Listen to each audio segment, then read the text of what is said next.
بسم اللہ الرحمن الرحیم۔ السلام علیکم ورحمۃ اللہ وبرکاتہ۔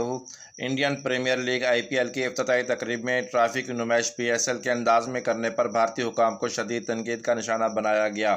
انڈین پریمیئر لیگ IPL کا 16واں ایڈیشن 31 مارچ سے شروع ہو گیا ہے اور افتتاحی تقریب میں PSL طرز کی کاپی کی گئی ہے۔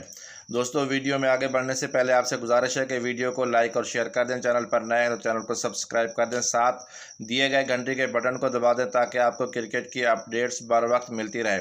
IPL کا احمد آباد کے نریندر مودی اسٹیڈیم میں ستاروں سے سجی افتتاحی تقریب کے ساتھ 16ویں سیزن کا افتتاح کیا گیا ہے۔ اس تقریب میں گلوکار اریجیت سنگھ، اداکارہ تمنا بھاٹیا اور شمیکا مندنا نے شرکت کی، جنہوں نے اپنی پرفارمنس سے تقریب کو چار چاند لگا دیے۔ تقریب کے دوران IPL نے بھی PSL کی کاپی کرتے ہوئے ڈرون کی مدد سے ایک ٹرافی کو نمائش کے لیے لایا گیا۔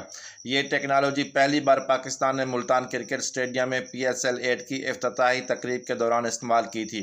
IPL میں PSL کی نقل کرنے پر سوشل میڈیا پر صارفین نے انڈین حکام اور IPL مینجمنٹ کو خوب تنقید کا نشانہ بنایا ہے۔